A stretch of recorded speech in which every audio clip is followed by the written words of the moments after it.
From the Bob Mills Weather Center, the Oklahoma weather expert, Alan Crone.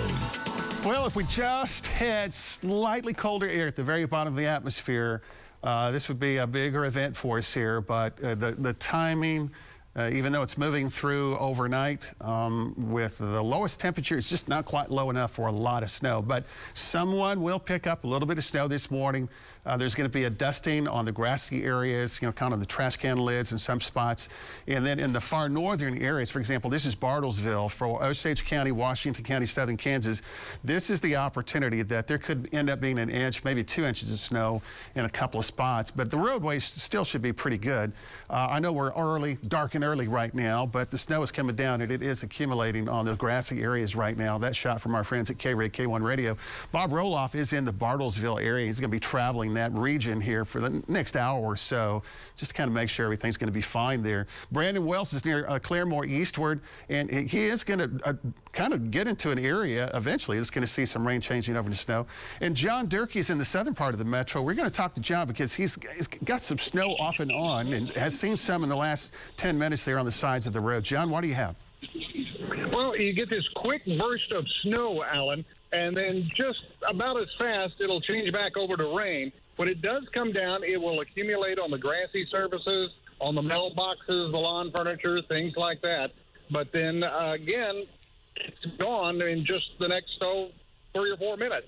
So back to you. All right, John. We appreciate it. Here's the big radar picture here. You can see the rain goes from K County and Ponca City all the way down to McAllister, and then it is flipping over. It goes to that transitioning phase. It's transitioning as far to the south and east as Wilburton and Fort Smith in the McAllister area.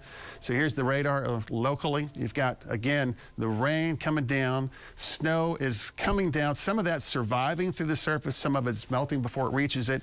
Bartlesville, Nowata snow. Prior to Choteau, a rain-snow mixture. Same thing around Muskogee and the Tahlequah area. So basically in this zone of the lightweight, light white on the screen, a trace of snow.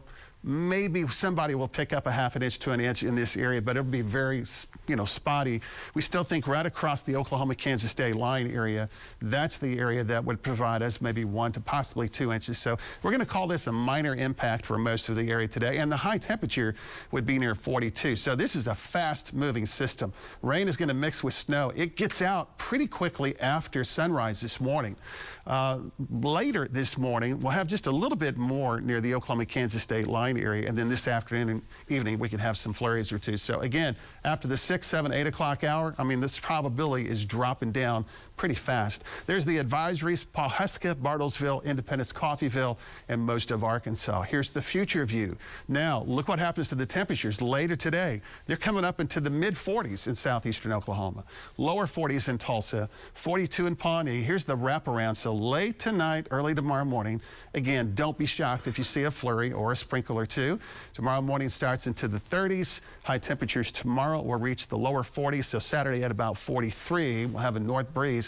Sunday looks to be kind of the warmest day in the stretch here at 50 to 52. And then the next storm system, Monday, rain likely. And then back behind that one, Tess, we're still potentially tracking the opportunity for more snow and colder weather at that point. Check out Thursday at 48, but look at the bottom of the panel. A front nearing, we could have some Arctic air arriving by the end of next week.